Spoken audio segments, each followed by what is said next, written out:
성공예감 별책 프로! 지식과 지혜를 얻는 가장 경제적인 방법, 성공예감 별책 프로 시간입니다. 안녕하세요. 저는 이대호입니다. 오늘은 확장판으로 만나보는 인구와 투자의 미래, 이 책을 직접 쓰신 홍춘욱 박사님과 함께합니다. 안녕하세요. 네, 안녕하세요. 반갑습니다. 이게 원래는 2017년에 나온 책이었죠? 예, 7년 됐습니다. 만 7년 됐습니다. 7년 만에 다시 이제 확장판으로 돌아왔습니다. 네. 그 사이에 좀 이 책에 어떤 변화가 있었나요? 예, 그때는 출산율이 1.0이었는데. 야, 그때 1.0이었나요? 네, 1.1. 사실 그것도 되게 위협적인 숫자였는데. 예, 1.1에서 1.2 사이 왔다 갔다 하고 있었는데 네. 반토막이. 야, 거기서 내려갈 게 더 있었네요. 예, 거기다 이제 두 번째로 7년 지나는 사이에 이제 인구 구성의 변화가 더 인구 빨라져서, 인구 구성의 변화가 빨라져서 이제 한국 인구가 감소. 그쵸, 하기 시작했죠. 그 그래서 국면으로 그때쯤엔 2030년 전후에 감소하지 않겠냐라는 예상이 많았었는데 저출산 속도가 너무 빠르고 특히 2020년 코로나 때 그 노약자분들이 많이 돌아가셔서 그래서 우리나라 기대 수명이 몇십 년 만에 처음으로 감소한 그런 일들이 벌어지며 인구 감소의 나라가 생각보다 빨리 왔죠. 사실상 거의 이 책은 새로 쓰다시피 하신 거 아닙니까? 내용이 그렇죠. 많이 바뀌었던데. 왜냐하면 이제 개정판을 내는 건 네. 그 저자 입장에서 영광이잖아요. 그런데 개정판을 이전에 있었던 내용 조금 고쳐서 내려고 했다가 네. 그러기보다 최근에 바뀐 7년 사이에 바뀐 것과 제가 공부한 걸 녹여서 새 책을 쓰자. 그래서 이전 원고는 거의 손을 안 대고 새로 쓴 책인데 자연스럽게 이제 지난 책에서 좀 연결되는 내용은 있죠. 근데 실제로 제 주변에도 홍춘욱 박사님의 인구와 투자의 미래 이 책을 보고 한 7년 전에 공부하신 분들도 많이 계시고요. 예, 유명한 책입니다, 원책. 그때 인기가 좋았던 게 인구가 감소해도 그 핵심 메시지가 주식 부동산 시장 붕괴되는 거는 사리에 맞지 않고 일본에 특히 투자를 해야 한다. 그런 내용을 그 책에 담았거든요. 그 7년 사이에 우리 부동산 시장은 크게 오르고 좀 빠졌지만 주식은 정말 생각해보면 2017년 초에 종합주가지수 2000포인트 했던 게 지금 2600, 700이고 그 사이 3300 갔던 걸 생각하면 얼추 맞았죠. 근데 이제 제일 잘 맞은 건 일본이었는데 그때만 해도 우리나라에서 이제 일본에 투자를 거의 안 하고 일본은 장기 불황이 허덕이고 있다라고 했지만 이제 그때 제가 통계로 일본 특히 동경 지역 부동산 가격이 심상치 않다. 여기 정말 연 10%씩 계속 오르고 있다. 이거 정말 좋은 신호다. 왜냐하면 그건 디플레로 망한 나라니까. 그러니까 그 디플레라는 게 뭐 물가나 이런 거하고 빠지는 것뿐만 아니라 집값 빠진 게 결정타였던 나라인데 집값이 오르면 은행이 살아날 것이다. 근데 워렌 버핏은 상사를 사더라고요. 그러니까 약간 이제 투자의 포인트까지는 제가 짚어드리지 못했는데 아무튼 그런 거를 좀 인상 깊게 보신 분들이 많았던 것 같아요. 투자 전략과 관련된 내용도 이 책의 뒷부분에 나오고 저희도 뒷부분에 같이 또 이야기를 해보겠습니다. 우선은 그 앞에부터 넘기다 보면 이제 서문에서부터 제시한 질문이 이제 인상적입니다. 58년 개띠가 은퇴하면 나라가 망할까? 되게 58년생 개띠가 우리나라에서 좀 상징적인 존재이기도 하잖아요. 예, 그 세 가지 면에서 상징적인 존재인데요. 첫 번째 이분들이 역대 제일 많이 태어난 거의 100만 가까이. 근데 우리나라는 70년 이전에는 출생아 통계가 신뢰할 수가 없어요. 이제 국가의 행정 체계나 여러 가지가 잘 정비가 안 돼 있고 60년대나 겨우 우리나라 행정 통계들 정비되기 시작했고 70년부터 한국의 신생아 통계가 있어서 명목은 71년생이 100만 넘어서 제일 많다라고 돼 있지만 사실 그 생존 인구를 역추산해 보면 58년생 분들이 아직도 한 80만 가까이 살아 계신 거 보면 그 예전에 아동 인구 영유아 사망률 높았던 시기를 생각하면 또 행정 통계 미비를 생각하면 100만 넘었을 것이다. 그래서 숫자에서 일단 58년 개띠가 최고고요. 두 번째 이분들이 운이 굉장히 좋은 세대인 게 바로 중학교, 고등학교 평준화 1기입니다. 평준화 1기. 그러니까 뭐 경기고 제 고향 같으면 경북고등학교 같은 전국적 명문 말고는 중학교 입시를 치르려면 엄청난 고생을 하던 시절이 있었는데 요 58년 개띠들이 중학교 가는 나이가 됐을 12년 지나서 1970년이잖아요. 그때를 전후해서 한국 중학교, 고등학교 평준화가 시작됐습니다. 그래서 뺑뺑이라고. 그래서 이렇게 추첨으로 중학교를 가게 되면서 그 전에 그래서 우리나라에 초등학교를 졸업하고 중학교를 가신 분이 20% 정도였다면 이때 바로 80%까지 늘거든요. 그래서 그 뒤 우리나라 경제 성장을 이분들이 견인하게 된 이유가 고학력자가 필요한 세상이 올 줄은 박정희 정부는 몰랐을 거예요. 네. 정보통신혁명을 미리 예상하지는 않았겠지만 잘 교육받은 인재를 100만 대군을 매년 육성하면서 그게 우리 운 좋게 정보통신혁명하고 맞아떨어져서 한국이 이런 거대한 반도체 국가가 된 게 이분들이고요. 마지막 세 번째가 이분들 결혼하던 88년이 대략 80년대구만. 우리나라 역사상 부동산 가격 상승률 1위. 아하. 근데 어떻게 보면은 58년생 개띠를 비롯해서 베이비붐 세대가 또 어떻게 보면 이제 붐업을 시킬 수 있었던. 뭐 그분들 시집 장가 가면서 집 마련해야 주택 되니까. 시장에 엄청난 분가 수요가 생겼는데 아하. 그걸 정부가 받아내질 못하면서 결국 이 해에 신도시 착공이라는 우리나라 역사를 바꾼 그렇죠. 사건들도 다 88년에 이루어집니다. 이 세 가지 사건에서 보시는 것처럼 한국의 58년 개띠는 현대 한국을 형성한 주역이었고 이제 이분들이 만 65세 지공거사가 되셨습니다. 지공거사. 지하철 공짜로 타고 다니시는 분을 지공거사라고. 아니 저희 장인어른한테 들은 이야기. 어르신들이 이제 이렇게 말씀하시는 표현. 스스로를 그렇게 이야기하세요. 참고로 저희 장인어른은 이제 40년대생이시지만 한 10여 년 전, 20여 년 전에 이제 지하철 공짜를 탈 때 저 사위한테 자랑을 엄청 하셨어요. 이제 서울에 오면 이제 지하철 공짜다. 지금은 전원주택 살고 계시는데 이 세대들이 이제 은퇴를 하게 되면서 우리 경제에 어마어마한 그 혜택이 생깁니다. 그 이야기는 저희가 뒷부분에 같이 하나하나 또 이야기를 나눠볼게요. 자, 인구와 투자의 미래, 키워드를 열어가면서 조금 더 구체적으로 들어보겠습니다. 오늘의 책, 홍춘욱 대표가 쓴 인구와 투자의 미래 확장판. 이것이 궁금하다. 키워드로 풀어볼게요. 첫 번째 키워드, 대한민국 인구의 미래. 일단 인구의 미래 이야기 나오면 한숨부터 쉬어집니다. 이 확장판이 나온 사이에 거의 1.2, 1.0에서 0.6, 0.7까지 떨어져 버린 대한민국의 합계 출산율. 일단 대표님의 진단부터 좀 들어볼까요? 네, 우리가 잘 살게 된 탓이 제일 크죠. 잘 살게 된 탓. 이게 제일 큽니다. 쉽게 얘기해서 결혼의 기회비용이 커졌습니다. 결혼의 기회비용이요. 그러니까 고학력 여성들이 늘어나면서 저 지금 스타트업 대표잖아요. 네. 면접 보면 예. 와 이런 분이 오시나. 성별 안 보잖아요 처음에는. 예. 블라인드 하니까. 그래서 면접장에서 보면 대부분 여성분들. 이렇게 고학력에. 고학력. 그러니까 학벌을 제가 이야기하거나 커리어를 이야기한 거죠 지금. 예. 나이도 안 보니까요 거의. 그래서 뵈면 어떤 분들이 많이 오신지 아세요? 어떤 분이요? 경단녀. 경력 단절녀. 다시 아기를 낳고 그러니까 키우다가 이제 나오신 분들. 예, 뭐 석사, 박사까지 하신 분들이 네. 결혼을 하셔서 출산을 하는 과정에서 이제 원래 다니던 직장을 잃으신 거죠. 네, 네. 직장을 잃은 다음에 아이가 초등학교 갈 때쯤 되면 한 10년 정도 시간이 걸린 다음에 이제 40대가 돼서 네. 30대 초에 결혼하시니까 네. 40대가 돼서 딱 시장에 나왔는데 일자리가 없는 거예요. 그럴 때 이제 저희 같은 스타트업들이 아무래도 저희는 좀 나이 안 보고 성별 안 보고 능력만 보려고 애를 쓰지 않습니까? 안 그러면 저희 회사 안 오니까. 대기업 가시잖아요. 그래서 그분들 면접을 가면 대부분 여성분들. 그래서 지금 저희 회사도 경력 단절 여성분들이 일을 하고 계신 분이 몇 분 계신데 이걸 보면서 그분들의 인생에서 출산에 대해서 친해지잖아요. 네. 그리고 뭐 알게 되면서 이렇게 우연찮게 물어보면 후회되는 면도 많다라고 하실 때 자신의 그 좋았던 커리어가 끊기고 그 한 10여 년의 사이에 이전에 다니던 직장보다 당연히 지금 스타트업 다니니까 스톡옵션이야 있지만 네. 절대적인 연봉이 거의 확 줄겠죠. 그래서 여기서 자신의 아이 출산으로 인해서 선택해서 10여 년의 경력 단절 과정에서 잃어버린 돈이 얼마 정도 되나를 스스로 한번 추산해 본 적이 있다. 네. 한 2, 3억 정도를 쉬는 손실 동안에만. 본 것 같다. 그러니까 네, 네. 그 현금만. 네.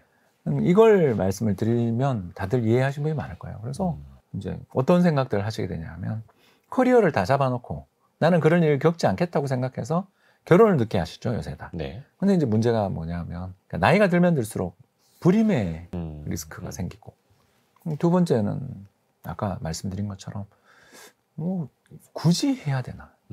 그래서 우리나라 어떤 일이 벌어지냐면 고학력 여성일수록 출산율이 낮아요. 그렇죠. 그거를 이제 본인이 다 포기하고 결혼하고 아이까지 낳아야 한다면 경제적으로만 놓고 보면 기회비용이 이제 커진다라는 거죠. 그리고 또 눈높이도 아, 달라지시겠죠. 왜냐하면 그렇죠. 뭐 많이 배우고 많이 벌었고 한데. 예, 그러니까 본인이 잃어버리게 될 손해를 봐야 될 비용이 눈에 밟히는데 웬만한 사람이 눈에 차겠어요? 결국 우리나라는 출산율의 하락 이전에 뭐가 있었냐면 결혼율의 감소가 있었던 거죠. 그렇죠, 그렇죠. 또 그게 뭐 이 책에서도 뭐 프랑스의 사례 이야기를 해주셨습니다만은 우리나라는 비혼한 상태에서 출산을 하는 거는 굉장히 이제 좋지 않게 보는 문화가 많이 남아 있습니다. 예, 그 이제 책 쓰는 과정에서 2010년대부터 최근까지 나와 있는 여러 기사와 통계를 뒤져보는데, 그냥 슬픈 통계죠. 그러니까 이제 낙태 혹은 뭐 여러 시술을 받는 그 건수를 적게 출산하시는 분은 10만 명대 후반, 많이 보신 분은 70만 명까지 출산하는 각종 통계를 본 적이 있었어요. 네네. 왜냐하면 거기에 사용되는 약물을 가지고 추정하는 것도 있고 다양한 방식으로 추정을 한다라고 볼 수 있는데 네. 결국 우리나라가 한 해 20만 명쯤 태어나는 나라인데 그의 2배에서 3배 정도에 이르는 그런 아이들이 낙태가 됐을 수도 낙태가 있다. 됐을 수가 있는 거죠. 이건 뭘 의미하냐면 우리나라가 저출산에 한 가지 요인이 더 개입하고 있다. 바로 뭐죠? 문화. 문화.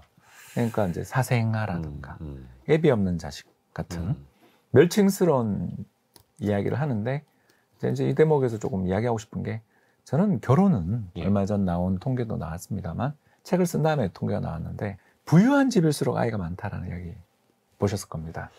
이게 뭔 말을 하고 싶으냐 하면 우리나라는 결혼이 이제 신분 증명의 수단이 됐다. 아, 이거 헛웃음이 나옵니다, 이제 이거. 그러니까 결혼율이 왜 감소하냐?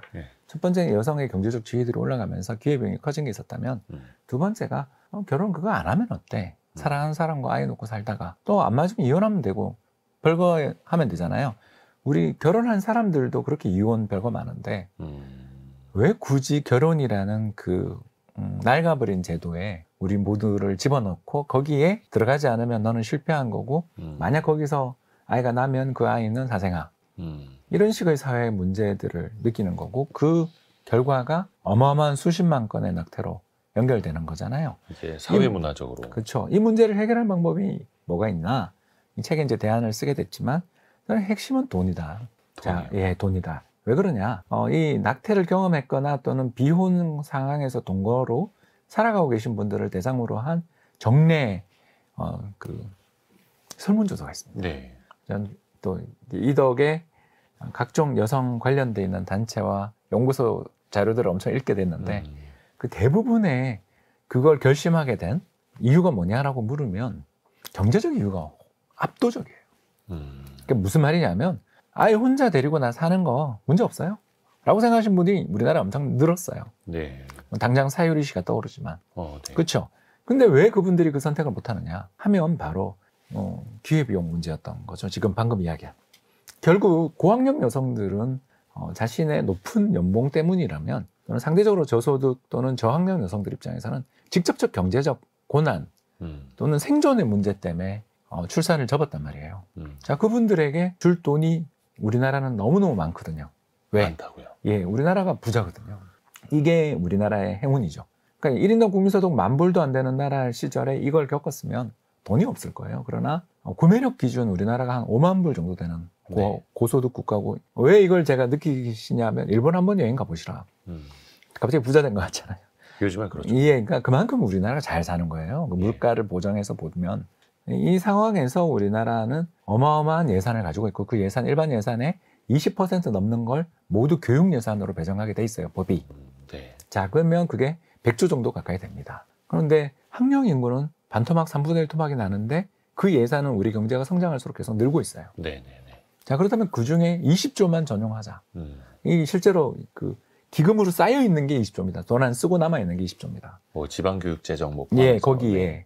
그러면 그 20조를 이전에 갖고 있던 걸 뺏어 쓰자는 게 아니라 이제 앞으로 교육재정에 100조에서 90조가 배정되면 20조를 빼서 아이 태어날 때마다 1인당 1억씩 주자. 그렇게 양육수당, 양육수당 이런 거 신경 귀찮게 어렵게 하지 말고 출생신고만 하면 묻지도 따지지도 말고 1억씩 주자. 그리고 그래봐야 20억밖에 안 된다. 그게 부담스러우시다면 소득 상위 10%는 그럼 주지 말자. 그러니까 20억이 한 20조. 20조. 네. 그리고 소득 상위는 주지 말자. 그렇다면 대신 그 사람들한테 줄 돈을 빼서 소득 하위 20%. 이제 아까 제가 이야기했었던 그 후보 여성들에게 1억 5천을 주자. 1억 2천을 주자. 아니면 소득 상위 30%안 줘도 된다.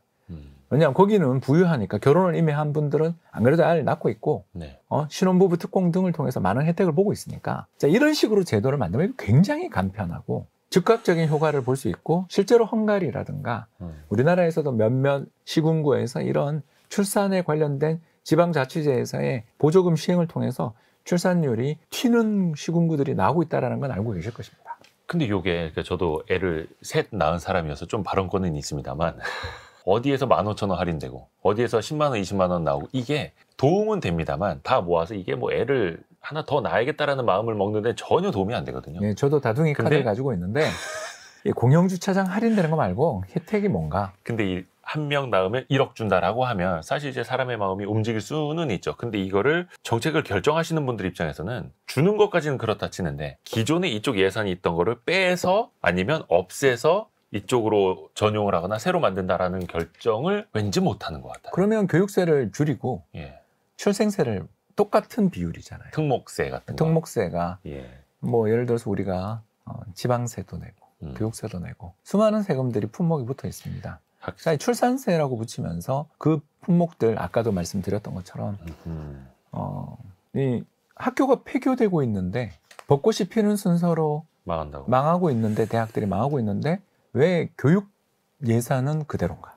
그 말씀하신 특목세가 사실 특수 목적세인데 지금 대한민국이 특수하게 목적을 가져야 하는 세목이 뭘까를 따져보면 답이 또 나오기도 합니다. 네, 그러니까 새로운 세금 만드는 게 부담스러우시면 교육세의 지출 구조 조정에 조정만 해서 출산 예산으로 전용할 수 있게 조정만 조금 하면 됩니다.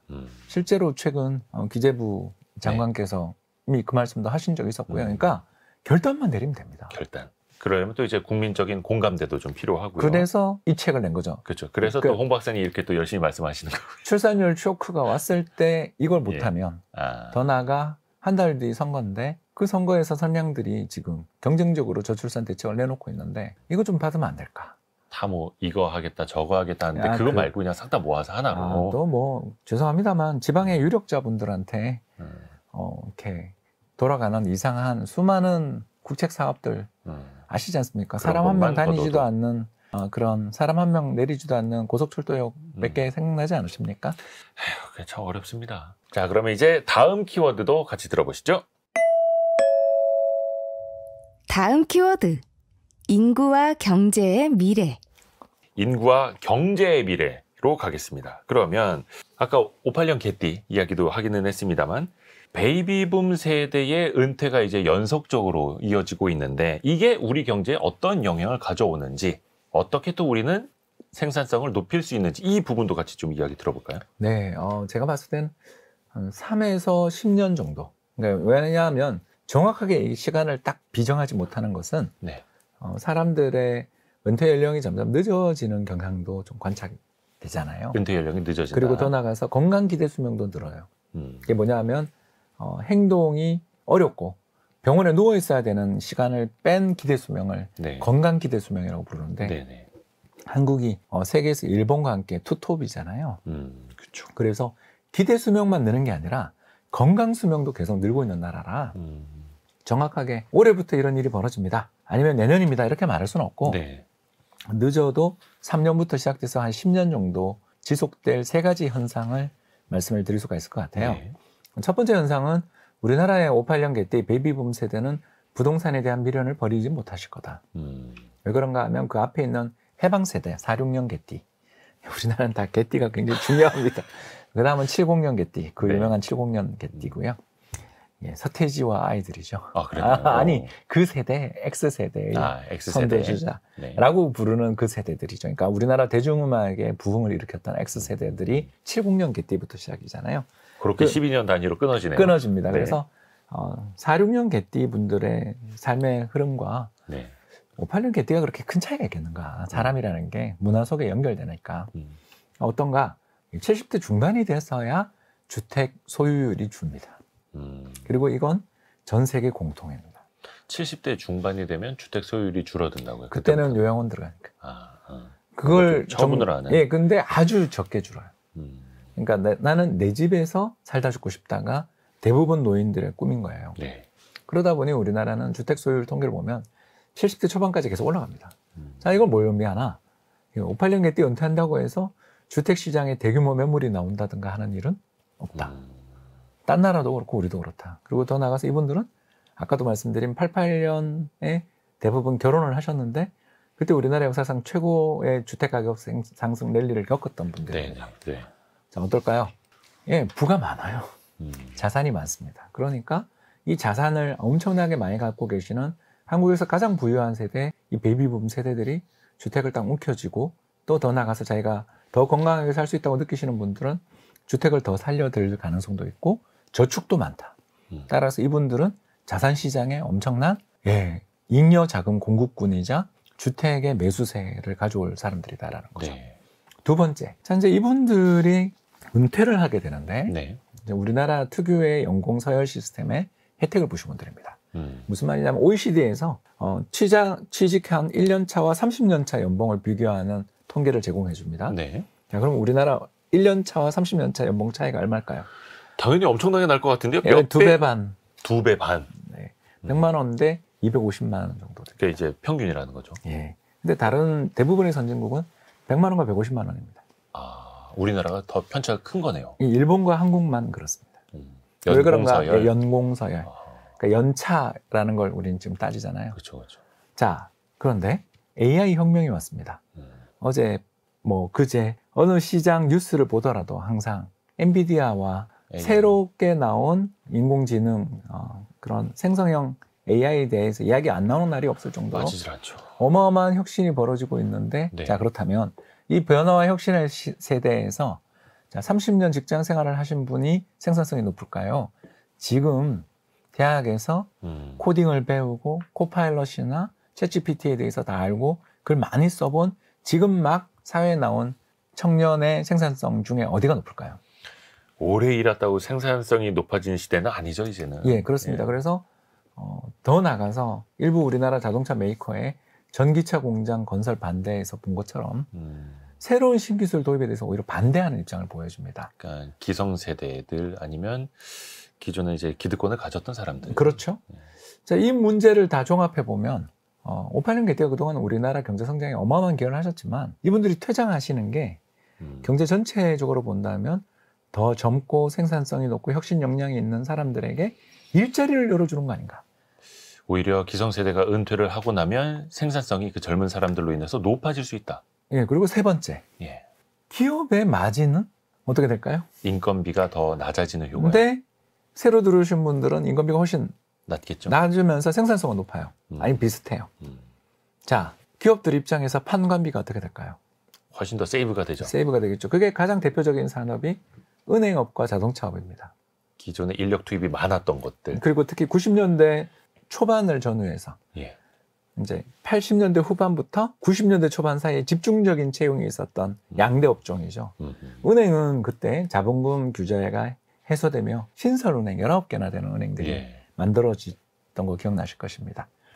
저도 그때 예전에 제 월급 통장이 평화은행이었던 기억이 나는데요.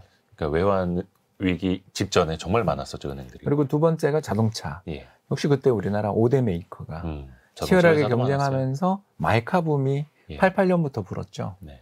그래서 우리나라 소나타라는 불멸의 베스트셀러 카도 그때 그쵸. 나왔고 그 과정에서 우리나라의 자동차 회사들이 어마어마한 투자를 했습니다.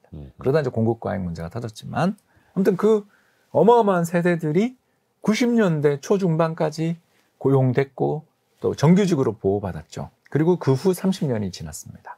지금 60대 초반 지금 아까 이야기했던 58년 개띠랑 네. 오버랩 때는 그게 바로 우리나라 베이비붐 세대의 뒷부분, 그러니까 63년생까지를 베이비붐 세대라고 하는데 네. 딱 그분이 지금 해당됩니다. 그래서 제가 3년 정도, 아무리 늦어서 3년 뒤에는 효과가 나타난다. 이 세 가지 효과가 나타난다.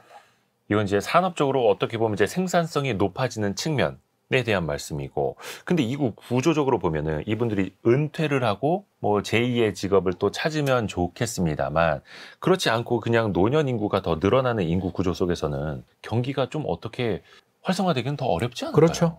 내수 경기는 어렵다. 내수는 확실히 어려워지고. 왜냐하면 수출 기업들은 좋겠죠. 아까 제가 생산성은 이야기했지 않습니까? 좋았으니까. 그 생산성의 향상 효과, 예. 그리고 대기업 노동조합, 그리고 장기간에 걸친 근속을 장려하는 문화. 네. 대부분이 우리 수출 대기업들 아닌가요? 그렇죠.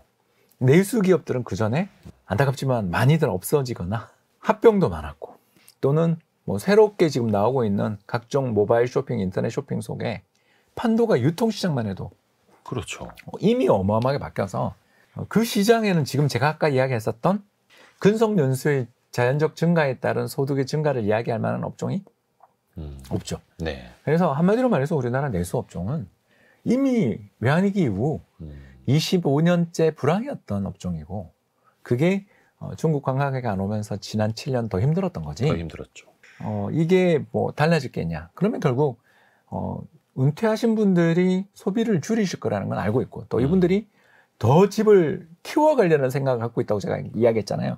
그럼 저축이 더 는다는 이야기 됩니다. 저축을. 보유한 자산과 소득에 비해 소비를 줄일 테니까. 소비를 줄이고 저축을 늘리고. 그러면 어떻게 됩니까? 결국 경제 전체에 활력이 떨어지죠. 떨어지고 금리가 떨어집니다. 금리까지 낮출 수 있는. 그런데 저는 우리나라의 주요 자산이 요새 금융화됐다고 느끼거든요. 그렇죠. 부동산에서는 좀 동산 쪽으로 가죠. 예, 그리고 또 부동산 자체도 최근에 나오고 있는 두 가지 특징이 대단지 신축에 대한 엄청난 선호를. 예. 그러니까 학군지는 정말 많이 쇠퇴했는데 학군에 대한 선호는 정말 약해진 게 보이는데, 뭐 우리나라 최근에 있었던 여러 학군지들 일부의 가격을 보시면 알겠습니다. 그러니까 학군에 대한 관심들은 많이 약화되는 반면, 네. 어떤 데서 높아지냐면 생활의 편의성을 추구하는 MZ 세대가 주력이 되는 환경에서 생활의 편의성을 굉장히 중시하고, 두 번째가 뭐죠? 유동성. 언제 어느 때 매매를 할 수 있을 만큼의 충분한 유동 물량이 있는, 그리고 그 리스크가 덜한, 어떻게 보면 전세 사기 리스크 같은 게 덜한 그렇죠. 그런 시장을 선호하는 과정에서 우리나라 부동산 시장도 저는 금리에 굉장히 민감한 자산이 된 거 아닌가. 네. 예전에 비해 금리 변화에 너무너무 민감하다. 어. 그리고 정부의 대출 정책이 바로바로 효과를 낳고 있죠. 2021년에 있었던 전세자금 대출을 규제했던 게 22년의 부동산 가격 하락의 직접적 원인이었다고 보는 분들이 많잖아요. 그렇죠. 그래서 이 대출 규제, 금리 규제가 직접적 영향을 미친다라는 걸 생각하면 주식만 금리에 민감한 게 아니라 경제 전체의 자산 시장도 금리에 대단히 민감해지고 있는데, 이 58년 개띠를 필두로 한 700만에서 800만 베이비붐 세대가 어마어마한 자산을 들고 은퇴하며 소비를 줄이는 과정에서 저축은 쌓여가는데, 또 이분들은 국민연금도 제때 받으시는데. 그죠. 그 세대까지. 이미 받고 계시죠. 65세부터 받으시니까.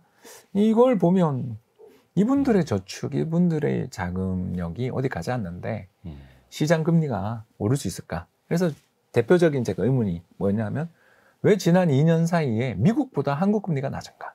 그게 인구 구조에서 오는 이유도 있을 것이다 라는 이야기가 되겠습니다. 인구 구조가 또 이렇게 중요합니다. 근데 또 이게 우리나라만의 이야기는 아니고요. 조금 더 이제 넓게 가볼까요? 다음 키워드 통해서요. 지금 여러분께서는 주말에만 만나는 성공예감 별책 부록을 듣고 계십니다. 오늘의 책은 홍춘욱 대표가 쓴 인구와 투자의 미래 확장판. 다음 키워드, 인구 감소, 중국과 일본의 미래. 중국과 일본 뭐 두 케이스를 일단 이야기해 볼 텐데요. 좋은 건 배워야 되고 나쁜 건 배우지 말아야 될 텐데요. 우선은 책에서 이제 중국의 미래는 상당히 좀 어둡게 보셨더라고요. 왜냐하면 돈은 없는데 노령화가 왔다. 그러니까 1인당 국민 소득이 어느 정도 레벨에 올라오지 않은 상태에서 인구 피크를 맞았다라는 뜻입니다. 거기에 특히 그 농촌 호구라고 하잖아요, 우리가. 그러니까 그 중국은 지방에 살던 사람이 서울에 와서 일자리를 잡고 우리는 집을 살 수 있잖아요. 근데 중국은 안 되잖아요. 중국은 빈부격차, 도농 간의 격차가 더 아니면 크다고. 명문대 입학증이 있어야 됩니다. 그게 중국의 입시 과열을 부르는 이유 중에 하나죠. 그래서 예를 들어서 뭐 베이징대 졸업장을 갖고 있다. 네. 이러면 베이징 통하는데. 집을 살 수 있어요. 그러니까 이게 이제 전형적인 신분 계급 사회인 거죠. 그 사회에서 어떤 일이 이제 계속 벌어지고 있냐면 농촌에 살고 있는 사람들 입장에서는 농업 부문의 생산성의 향상이라는 게 어느 정도 한계가 있잖아요. 네. 그 과정에서 도시로 나가서 살고 싶고 도시로 나가서 직장을 얻는 게 당연한데 도시 호국을 가진 사람의 연봉에 비해서 절반 정도 이하를 받고 일을 합니다. 네. 당연히 도시에서 집도 못 사니까 임대료도 나가고 그러니까 부부 둘이 나가요. 그리고 아이는 부모님한테 맡깁니다. 그래서 농촌에 버려진 아이들이라는 유명한 다큐멘터리의 주인공들이 네. 이 아이들이고요. 현재 이제 어떤 일이 벌어지고 있냐면 중국이 그래서 인도와 함께 세계 주요국들 중에서 가장 고등교육 이수율이 낮은 나라가 됐습니다. 그러니까 대부분의 아이들이 초등학교만 졸업하고 중학교를 못 가요. 그러니까 중학교 졸업장이 없는 아이들이 전체 노동력의 80% 가까이 됩니다. 즉 세계를 떨쳐올리고 있고 이번에 뭐 중국이 세계 특허 1위를 했다고 그러는데 그건 네. 최상류권에 있는 도시 호국을 가진 아이들의 이야기고 예. 전체 사회의 인구의 거의 절반 정도를 차지하는 농촌 인구는 그렇게 버려져 있고 또 아이를 더 낳을 이유도 없어요. 왜냐하면 지금 제대로 보살필 수도 없고 자기들은 살기도 힘들고. 그러니까 어떤 일이 이제 벌어지는지 아시겠죠? 사회 자체가 심각한 양극화 문제를 갖고 있고 이래서 시진핑 주석이 취임한 다음에 공동부유 이야기하는 게 이것 때문이에요. 네. 근데 이제 문제가 이렇게 어마어마한 공동부유 정책을 펼쳐야 될 정도로 심각한 양극화가 있는데 미중 갈등이 생겼잖아요. 그렇죠. 그래서 지금까지 만들어 놓은 정부가 주도해온 그 고속 성장의 핵심 확장판은 기업의 생산 캐파인데 네. 생산 캐파는 끝없이 늘어가는데 내수 시장은 아까 제가 이야기했던 이 양극화 속에서 얼어붙어 있고 네. 수출로 먹고 살았는데 수출은 지금 벽에 부딪혔고 그리고 이 농촌 지역에서 심화되던 아이 적게 낳는 그리고 젊은 남녀들은 다 농촌을 떠나는 이 분위기 속에 아무리 출산율 대책을 풀어도 아이가 안 태어나잖아요. 네. 여기도 이제 곧 한 명 아래로 갈 것 같은데 이미 간 것 같은데요. 네. 네. 자, 이렇게 되면 이제 우리와 비교해가지고 자 그러면 국가 재정을 써서 애 하나 태어날 때 우리처럼 1억 원 안 돼도 1,000만 원을 줄 수 있나? 근데 이미 지방정부 부채까지 하면 GDP의 130에서 140% 정도 국가 부채를 짊어지고 있는 나라가 뭐 보이지 않는 카운팅되지 않는 부채까지 하면 뭐 더 되겠죠. 많다고 하고요. 예. 이제 뭐 이거 거기다가 우리나라 국민연금은 이번에 수익률 13% 되면서 1,000조를 넘었는데 네. 우리보다 적거든요. 사회 양로기금이 아, 인구는 그래요? 20배인데 이걸 생각해 보시면 알겠죠. 그러니까 우리는 연금 개혁이라도 어떻게 해가지고 노인 문제 해결할 수 있는데 여긴 그것도 쉽지 않아요. 그러니까 고속 성장을 통해 문제를 해결하려고 했던 거죠. 조바심을 느끼며. 근데 이게 이제 양극화 문제를 해결하기 위해서 부동산 버블을 좀 잡다가 네. 내수 경기를 망가뜨리는 상태에서 수출길까지 막혀 있고 국가 부채는 GDP 100%를 훨씬 넘었고 왜 중국이 이렇게 좀 요새 보수화된다는 느낌 듣지 않으세요? 예전에 비해 물론 이제 안팎에서 같이 치이고는 있는데 진취적이었던 나라가 두는 정책마다 계속 악수를 두고 있고. 좀 보수적으로 바뀌는 게 이 문제를 보면 초조해지는 거죠. 근데 그거는 이제 사회주의, 공산주의, 독재 국가에서 나오는 어떻게 보면 또 필연적인 결과일 수도 있지 않을까요? 예, 근데 이제 그 대안까지 이야기하기에는 시간이 좀 부족하니까 다음에 또 그거 이제 장대호 책에서. 기자가 우리 저기 네. 평일에 불러주십시오. 네, 알겠습니다. 와이스트리트에 별도로. 일본의 사례를 보면 그래도 일본은 장기 침체를 겪다가 그래도 최근에 보면은 디플레이션에서도 벗어나고 있고 어떻게 보면은 글로벌 통화 정책이 굉장히 여기도 이제 나홀로 완화 정책으로 아직까지도 가고 있기는 한데 그 효과는 확실히 나오고 있습니다. 그렇죠. 그리고 출산율도 우리보다 훨씬 높죠. 2배. 근데 일단 일본도 고령화는 훨씬 더 우리보다 앞서 갔고 근데 인구도 감소하고 있지 않나요, 일본은? 맞습니다. 1990년대 중반에 생산활동 인구가 감소하기 시작했고 총인구는 2005년부터 감소했으니까 20년 됐습니다. 근데 여기는 어떻게 다른 결과를 가져오는 걸까요? 정책 잘 쓰면 되는 거죠. 그러니까 이제 젊은 네. 적게 태어난 세대들 입장에서 완전히 행운을 누리고 있는 거죠. 물론 그게 뭐 집값도 하루 싸. 이틀 만에 나타난 결과는 아닙니다. 아베노믹스가 저는 제일 큰 역할을 했다. 거의 10년에 걸쳐서. 예, 10년에 걸쳐서 돈을 풀고 디플레이션에 대한 기대를 꺾고 더 나아가 인구 고령화로 해서 우리나라 미래는 없다라는 부정적인 상황을 풀기 위해서 노력을 한 결과 네. 제일 먼저 노동시장이 풀리고 그래서 2030 취업률이 역사상 최고치거든요. 네네네. 2030 취업률 높아지고 사회에 있어서의 어떤 결혼 제도에 대한 문화적 이런 시각들도 조금씩 바뀌면서 일본도 동거가 많이 늘어나고 있고, 물론 아직 선진국에 비하면 서구 선진국보다는 한국, 일본 다 낮습니다만 그래도 이 변화들이 나타나면서 출산율 바닥을 치고 이제 오르고 있는 그런 중이죠. 그래서 일본처럼 30년 가까이 고생한 다음에 저렇게 이제야 올라오는 걸 보면서 제가 앞에서 대책 이야기를 했지만 문화를 바꾸겠다고 자꾸 그러지 말자. 한 세대는 필요한 것 같다. 그 채찍질만 하지 말자는 거죠. 왜 결혼 안 하냐? 왜 애 안 낳냐 같은 소리 이제 좀 그만하자. 그런 말을 할수록 더 결혼 안 하고 출산 안 할 뿐이에요. 뭘 주자? 뭐부터 주자?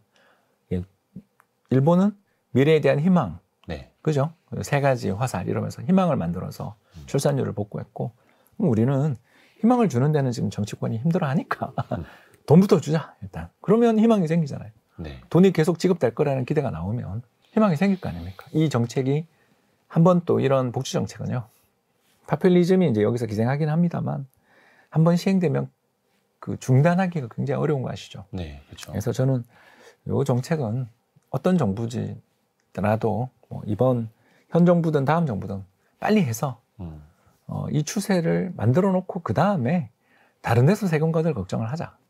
이런 쪽의 의견을 가지게 된 게, 일본을 보면 포기할 필요는 없다. 여기 이렇게 인구가 감소해도, 물론 10년 걸렸죠. 아베노믹스 10년 걸렸지만 희망을 가지는데 성공만 하면 출산율 살아나고 경제는 살아난다. 우리도 여기서 좀 교훈을 얻자. 이 말씀을 드리고 싶습니다. 지금부터라도 시작을 해야 된다. 그렇습니다. 라는 일본도 10년 걸렸다. 그렇죠. 다음 키워드도 같이 들어보시죠. 다음 키워드. 인구와 부동산의 미래. 앞에서 잠깐 이야기를 하기는 했습니다만, 인구 구조가 많이 바뀌고 있고, 고령화, 1인 가구 많아지고 있고, 그러면 외국의 사례를 좀 빗대서 우리의 미래, 부동산의 미래를 좀 볼 수 있는 사례를 좀 설명해 주시겠을까요? 결국 MG 세대, 우리의 젊은 세대가 좋아하는 곳은 오를 수밖에 없다. 왜냐하면 베이비 부머들은 안 팔 거고, 네. 한 10년은 안 팔 것 같은데 움켜쥐고 있잖아요. 네. 그럼 그 사람도 움켜쥐고 있거나 자기가 좋아하는 대로 이제 갈아타긴 할 텐데, 이사도 싫어하시니까. 네. 그러니까 아주 액티브한 진짜 부자들 얼마를 제외하고는 이동성이 줄어들며 현재 상태에 머물러 계시려고 하는 수요가 클 테니, 결국 부동산 시장에서는 잠겨있는 매물을 제외하고는 매수세는 젊은 세대들이 일으키는 거잖아요. 네. 그리고 아까 이야기한 것처럼 신생 한 명당 1억씩 준다라고 만약 우리가 가정을 한다면, 예. 그러니까 그 돈을 들고 MZ세대가 좋아하는 곳은 어딘가? 바로 이제 오늘 제가 부동산에서 찍어주시나요? 찍어드리겠습니다. 바로 뭐냐? 농담으로 던졌는데? SRT 라인이다. SRT 라인이요? 네. 왜 이 말씀을 드리는지 그냥 조금만 들어주시면 감사하겠습니다. 네. 이 젊은 세대들하고 제가 3년째 스타트업 일을 하고 있잖아요. 네네. 저희 직원 평균 연령이 20대 후반입니다. 오. 인턴으로 들어와서 취직을 여기 저희 회사에 계속 일하는 친구들이 무려 2명이나 있어서 네. 그게 너무 고마운 거죠. 그런 친구들과 이야기를 쭉 하다 보면 다 지방 출신입니다. 정해져 있어요. 뭐냐? 여기를 벗어나기 싫다. 왜? 첫 번째, 주변에서 잔소리하는 사람이 없다. 익명성속에 숨을 수 있다. 오. 두 번째, 짝을 찾기가 쉽다. 뭐냐 하면 몇백만이 젊은이들이 사는 곳에 살다 보니까 자기 취향이 독특하면 그 독특한 취향을 가진 사람이 100명 사는 데보단 100만 명 사는 데서 훨씬 찾기 쉽죠. 그렇죠. 마지막 세 번째, 이 친구들은 저희 회사를 다니는 이유가 뭐냐면 커리어 때문에 다녀요. 오. 그러니까 저희 회사는 징검다리예요. 아니 정말 오래 다니겠다. 대표님이 인정을 하시면 아니 저희 회사에 대해서 네. 말을 하는 게 다음에 저한테 도움이 될 것 같아서 이 회사를 다닙니다라고 직접적으로 이야기를 해요. 저는 솔직해서 너무 좋아요. 그래요? 저 같은 경우는 오래오래 다녀야지 계속 하자라는 이야기를 처음에는 했는데 싸해지더라고요.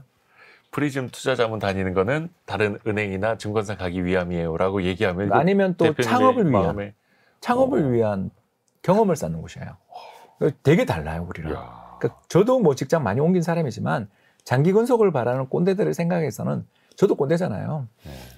저렇게 말하면 처음엔 섭섭했는데 쿨 거래가 가능하잖아요. 그래 좋은 커리어 내가 너 홍춘호 박사님도 이직을 많이 하셨어서 가지고 그렇죠. 그러니까 뭐라고 할 수가 너 없네요. 어디 가더라도 레퍼런스 체크 내가한테 부탁해. 오. 내가 좋은 이야기 해줄게. 오. 근데 여기 있는 동안 잘해야 되는 거죠, 그러려면. 그렇죠. 아니 근데 나갈 때 쿨하게 나가자 서로. 그러니까 다 던지고 나가는 게 아니라 그 후임도 좀 신경 써주고 회사 일에 마무리를 짓고 어떤 프로젝트가 있으면 마무리 짓고 나가달라. 뭐 옛날처럼 사실 이제 평생 직장 없고 평등한 계약 관계니까요. 네, 근데 그 정도로 이제 세대 생각이 많이 바뀐다는 거죠. 예, 완전히 다른 나라예요. 예. 다른 세계예요. 뉴월드예요. 그러다 보니 이분들한테 중요한 게 뭐냐면요. 네. 넓은 노동시장. 넓은 노동시장. 쉽게 얘기해서 여기를 그만두고 바로 커피 마시면서 주변에 있는 친구들한테 가서 자리 없냐? 완전 미국식으로 가는 거네요. 근데 우리가 그렇게 가르쳤잖아요. 글로벌라이제이션의 세계 속에서 우리가 그렇게 키워놓고 왜 연봉 서열을 강요해요? 그러면 안 되죠. 그거 되게 싫어요. 예. 나이가 많다고 연봉 더 받는 건 정말 싫어. 자, 이 젊은 세대들에게 선호되는 세 가지 특성을 만족시키는 곳은 어딜까? 그죠? 취향을 맞는 사람끼리 만나려면 콘서트를 가든, 뭐 사인회를 가든, 악수회를 가든, 행사장을 가든, 코미콘을 가든 어디든 가야 되죠. 이동성이 좋아야죠. 자, 그래서 제가 아까 SRT, GTX, A라인부터 생기니까 그래서 이야기한 거예요. 두 번째, 짝을 만나야 된다. 이성이 많은 곳. 대도시일수록 젊은 여성 인구가 높죠. 네. 세 번째, 직장을 옮기기 위해서는 넓은 노동시장이 필요해요. 그리고 언제든지 레퍼런스 체크가 가능한 곳에 살고 싶어. 어디죠? 예, 테헤란로부터 시작해서 T자로 만들어진. 그렇지 않습니까? 이걸 T밸리라고 저희 부르는데 그러니까 서쪽에서는 뭐 2호선의 강남 구간, 예. 남쪽으로는 강남역부터 시작해서 쭉 내려가거나 수서역에서 쭉 내려가는 수인분당선이나 네. 신분당선 라인 정도를 벗어나면 좋은 개발자를 구하기 어렵다. 그렇죠. 그러면 거기를 보는 수밖에 없다. 어떻게 보면 이제 채용 시장과 또 MZ 세대들이 선호하는 지역, 뭐 부동산 이것도 맥이 닿는 거네요. 그럼 이야기가. 여기에 이제 네 번째 요인이 있겠죠. 능력되는 58년 개띠들이 예. 자녀, 손자를 자주 보고 싶어서 이 라인으로 갈아타려는 수요도 없지는 않을 것 같다. 왜? 외롭잖아요. 나이 들면 지인들 한 명, 두 명 사라지면 자녀, 손자 있는데, 손주 있는 데서 살고 싶지 않을까요? 그렇죠. 그리고 여기에 또 좋은 병원도 있어요. 저희가 그러면 다음 키워드로 또 들어가서 이제 투자 부분을 또 다뤄봐야 되니까요. 다음 키워드 직접 들어보시죠. 다음 키워드. 인구와 주식시장의 미래. 자, 이제 투자 쪽으로 갑니다. 특히 이제 주식 시장으로요. 앞에서 인구 구조 변화에 따라서 생산성이 높아진 뭐 자동차 기업 아니면 은행 같은 것을 대표적으로 말씀해 주셨는데, 그러면 인구 감소, 노령화에서 기회가 또 나타나는 지역은 어떤 아이디어로 찾아볼 수 있을까요? 저는 뭐 그 두 업종을 좋아하는데, 예. 그 두 업종을 좋아하는데 또 하나 더 말씀드리고 싶은 것은 이제 우리가 노동력이 비싸지는 사회가 왔어요. 이게 뭘 의미하고자 하냐면, 요번 10년 안에는 MZ 세대가 계속 노동시장에 몰려들기 때문에 네. 노동력이 부족한 정도인데, 그 10년 뒤에, 즉 다시 말씀을 좀 드리자면 2010년생 이후는 글로벌 금융위기 이후에 태어난 네, 세대들은 그보다 절반이거든요. 더 줄죠.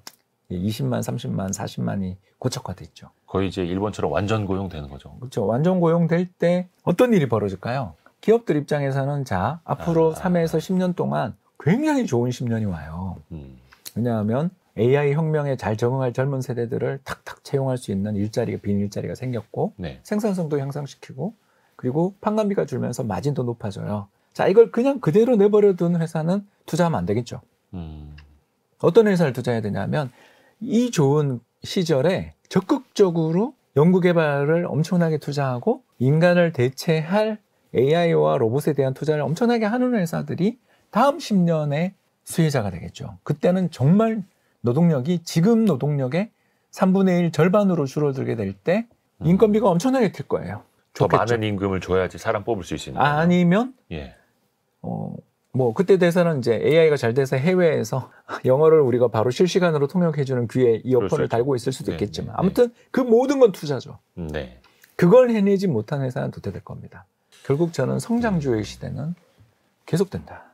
성장주가 뭔가? 미래의 매출의 증가를 대비하고 미래의 산업구조의 변화에 대비해 적극적으로 현재 투자하는 회사가 성장주 아니냐. 미래를 대비하는 회사. 미래를 대비해 지금 적자를 감소하는 회사, 지금의 비용을 감소하는 회사가 성장주잖아요. 생산성을 더 높이려고 하는 회사들. 그렇죠. 은행 내에서도 그런 회사들은 차별화가 될 것이고요. 자동차 내에서도 차별화될 것이고요. 조선업 내에서도 차별화될 거고요. 조선업만 하더라도 당장 노령화되고 사람 구하기 어렵다라면 그렇죠. 바로 어떤 거에 대해서 벌써 이야기를 들을 수 있냐면 보조 로봇들이 있습니다. 그렇죠. 네, 저는 뭐 독일 가서 봤는데 독일 아우디나 폭스바겐 공장 가면 전부 허리에 차고 있어요. 아하. 그런 것들을 개발하고 발전시켜 나가고 그걸 채용하는 회사가 중국과 인건비 경쟁을 하려고 드는 조선사와 그거보다는 지금 현재 있는 노동력들을 어떻게든 숙련화시키고 그들의 부하 부담을 덜어주는가, 그리고 노동력을 어떻게든 절감해서, 왜냐하면 불황이 올 수 있으니까. 그렇죠. 이제 예전보다 그렇게 쉽게 사람을 고용할 수 있는 세상이 아니잖아요. 이런 식으로 투자 아이디어를 찾으시면 결론이 나오는 거죠. 성장주 아니냐. 전통 기업이라 하더라도 그 구조를 판을 바꿔나가고 있는 회사. 그렇죠. 업종만 그리고 보시면 안 된다. 아예 태생적으로 성장, 생산성을 더 높이기 위해서 노력하는 회사. 일단 그 두 개로 나눠볼 수는 있겠네요. 또 하나, 이제 그 입장에 따라서, 상황에 따라서 투자하는 방식도 좀 달라져야 하지 않을까. 왜냐하면 은퇴하신 분들 입장에서 보면 노후를 대비해서 모아놓은 자산이나 그때의 또 다른 직업을 찾아서 얻는 소득이 또 충분치는 않을 수 있잖아요. 그분들의 투자 방식은 좀 어떻게 달라야 될까요? 이 흐름이 선진국에서 시작돼서 한국에 오고 있잖아요. 지금 방금 제가 이야기했었던 네. 시장 균형금리 뭐 이런 것들, 그러니까 베이비붐 세대의 거대한 저축이 시장에 풀리며 지난 10년간 세계적인 저금리 현상이 왔었던 것. 네. 더 나가서 이와 같은 노동력의 부족 사태들에 직면해서 미국처럼 이민을 받을 수 있는 나라는 번성하고 이에 대해서 잘 대비하지 못했던 유럽은 지금 몰락 중이잖아요. 네. 이런 것들을 보면 우리가 한 가지 알 수 있는 게 지금 대비한 게 10년 뒤의 성과를 결정하는 거잖아요. 네. 자, 그렇다면 어디가 잘 될지를 어떻게 알아요? 모르죠. 네. 자, 그러면 우리 한국이 앞으로 3에서 10년 사이에 굉장히 좋은 시기가 오지만 우리가 그걸 잘 할지는 아직 자신 없죠. 네. 아니, 잘 됐으면 하지만 자신 없잖아요, 아직. 그렇다면 가보지 않았으니. 예, 바로 그 문제를 해결하는 방법이 있죠. 글로벌 분산 투자를 하면 되죠. 모르겠으면 한국 주식, 일본 주식, 중국 주식, 미국 주식을 다 사면 되지. 네. 또 부동산이 아까 이야기했었던 것처럼 정말 당신 말대로 SRT 라인 타고 그렇게만 정말 올라가라고 물고 싶다면 그렇게 클러스터화되고 아까 제가 이야기했던 그 세 가지를 타고 세계적인 핫플레이스가 되고 있는 지역의 리츠를 사면 되는 거잖아요. 리츠. 왜냐하면 글로벌 분산 투자하는 최적의 수단은 그렇죠. 리츠니까. 상장되어 있는 부동산 투자 회사. 예, 네. 특히 글로벌 리츠니까 미국 시장 상장된 리츠들을 주의 깊게 보시는 게 좋겠죠. 이런 식으로 글로벌 분산 투자를 해나간다면 제 예상이 저는 굉장히 우리가 좋아질 거라고 이야기했지만 놓칠 수도 있잖아요. 네. 그런 정책과 기업이 할 일이에요. 그러나 그 둘 다가 실수할 수도 있잖아요. 그럼 이탈리아 되는 거죠. G7이었지만 지금 탈락해. 끝없이 이제 탈락 리스트에 오른 네. 그런 나라가 될 수도 있어요. 그 시장은 지금 주식시장이 잃어버린 20년이잖아요. 그렇게 될 수 있어요. 그걸 제가 부인하는 건 아니니 좀 국민연금처럼 분산 투자하자. 국민연금도 그렇게 보수적인 국민연금도 주식과 부동산에 대한 그 투자 비중이 무려 지금 한 64%까지 왔단 말이에요. 네. 이 어마어마한 비중을 해외 글로벌 분산 투자로 잘 지금 하고 있는데 우리는 그런 거 좀 뺏기면 안 되냐? 모방하면 안 되냐? 따라하면 안 되냐? 말씀드리고 싶습니다. 그러니까 홍준호 박사님이 평소에도 많이 강조하시는 게 국민연금이 하는 글로벌 자산 배분을 개인들도 많이 좀 따라해야 된다. 예, 뭐 그러기 위해 스타트업을 창업했잖아요. 그렇죠. 그리고 달러 자산에 대해서도 항상 또 어느 정도는 갖고 있어야 된다. 이 이야기를 또 하시는 거고요. 저희가 이제 마지막 그 심쿵 한방 들어보면서 또 이제 슬슬 정리를 한번 해보겠습니다. 오늘의 심쿵 한방. 인구와 투자의 미래 확장판을 관통하는 핵심 구절, 한방에 정리합니다.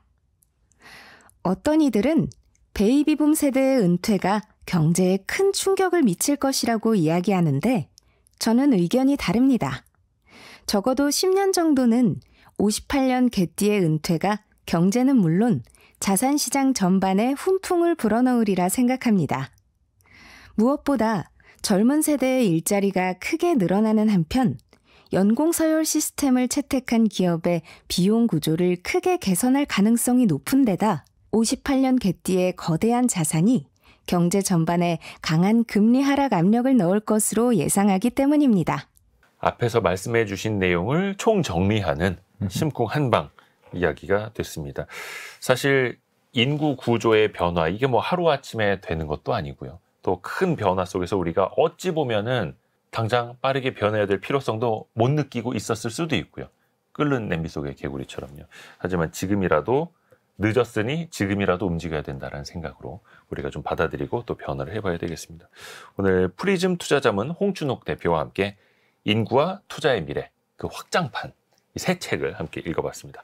감사합니다. 감사합니다. 고맙습니다. 저희가 다음 주 별책 부록에서는요, 미래셋 투자와 연금센터 이상건 센터장과 함께 닉 매기울리가 쓴 Just Keep Buying이라는 책을 함께 읽어보겠습니다. 별의별 이야기를 책을 통해서 나누는 별책 부록 여기서 정리하고요. 다음 주 월요일 9시 5분에 또 다시 찾아뵙겠습니다.